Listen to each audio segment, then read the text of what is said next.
এগুলা কি হচ্ছে? স্যার আপনি তাড়াতাড়ি আপনার কোটটা খুলে ফেলেন। কি বলেন? স্যার তাড়াতাড়ি খুলেন। স্যার ওরা এক্ষুনি চলে আসবে। কি হচ্ছে?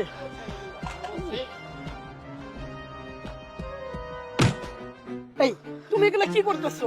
আমি তো কিছুই বুঝতে পারছি না। স্যার আপনি একটু চুপ থাকেন। এই এগুলা কি হচ্ছে? আমি তো কিছুই বুঝতে পারছি না। স্যার আপনি একটু আমার কথাটা শুনুন, আগে এত কথা বলেন না। স্যার আপনি এটা ধরেন, এখানে 5 মিনিট ভিক্ষা করেন। তুমি এগুলা কি করছো? এই চুপ থাক, তাহলে কিন্তু তোদের আবার মারবো। এদিকে একটু বসুন স্যার। আর তোরা তোরা চল আমার সাথে। এই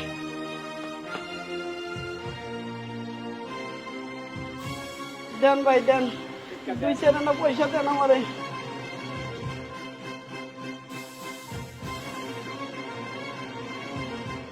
ওই ভিক্ষুক, তুই কি এইখানে এমপি সাহেবরে দেখছিলি? না আমি তো এমপি সাহেবকে দেখিনি।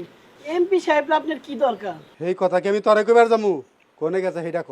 ওই এমপি সাহেব এই দিকে গেছে। তুই এমপি সাহেবের লিগে দোয়া কর, এমপি সাহেব জানি উপরে যায় ভালো থাকে।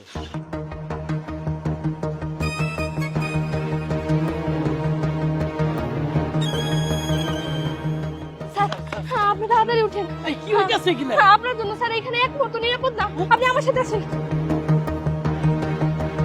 স্যার স্যার স্যার আপনি এই জায়গা থেকে কোথাও যাবেন না, এখান থেকে বের হলে আপনার বিপদ আছে। এই মেয়ে, তুমি আমাকে এই জায়গায় নিয়ে আসবে কেন? আমি তো কিছুই বুঝতে পারছি না। স্যার আপনার কাছে আমি প্রথমে ক্ষমা চেয়ে নিচ্ছি। আমি যদি কোনো ভুল করে থাকি আমাকে মাফ করে দিন। আমার স্যার এছাড়া আর কোনো উপায় ছিল না। আপনার জীবন রক্ষা করার জন্য আমি এই সব কিছু করছি। আমাকে শেষ করতে মানে কি কি করেছি আমি? স্যার আসলে ওরা ওই দিন আমার কি করতে হবে শুধু তাই কর। শোন, ওই যে এমপি ফেরদৌস আছে না, বাসার থেকে যেসব বাইরানোর সাথে সাথে এটার ভিতরে বোম আছে।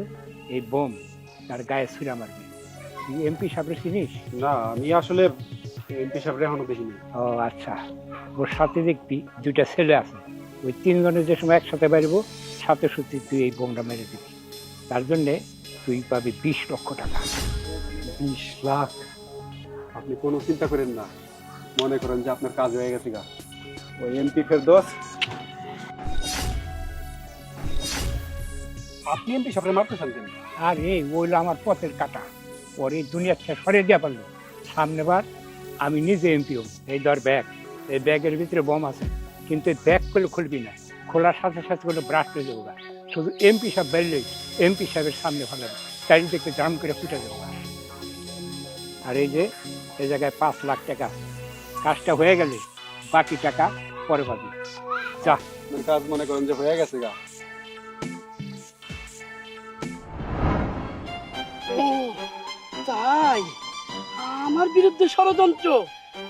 আমি তো এত কিছুই বুঝতে পারি নাই। এই তোমরা ওনার ব্যান্ডেজটা খুলে দাও।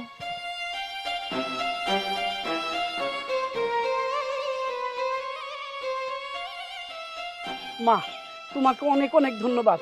তুমি কি করো মা? স্যার আমি অনার্স পাস করেছি, এখন টুকটাক টিউশনি করে আমার সংসারটা চালাই। আসলে আমার বাবা খুবই অসুস্থ, আর আমার কোনো বড় ভাইও নেই। আমি ওনার একমাত্র মেয়ে। আমার মাও অনেক আগে মারা গেছে, এই জন্য সংসারের দায়িত্বটা আমার ঘাড়ে এসে পড়েছে। মা তোমার কারণে আমার জীবনটা আজ রক্ষা পেল। তুমি যদি কিছু মনে না করো, তোমাকে আমার এপিএস হিসাবে চাকরি দিতে চাই। স্যার আপনি সত্যিই বলছেন আমাকে আপনার এপিএস হিসেবে রাখবেন? আমার বড় উপকার করলেন স্যার। আমার বাসায় আমার অসুস্থ বাবা, তার চিকিৎসার জন্য অনেক টাকা প্রয়োজন। আমি কিছুতে টাকা ম্যানেজ করতে পারছিলাম না। যাক, এখন আমার একটা চাকরি হয়েছে, আমার বাবাকে আমি সুস্থ করতে পারবো।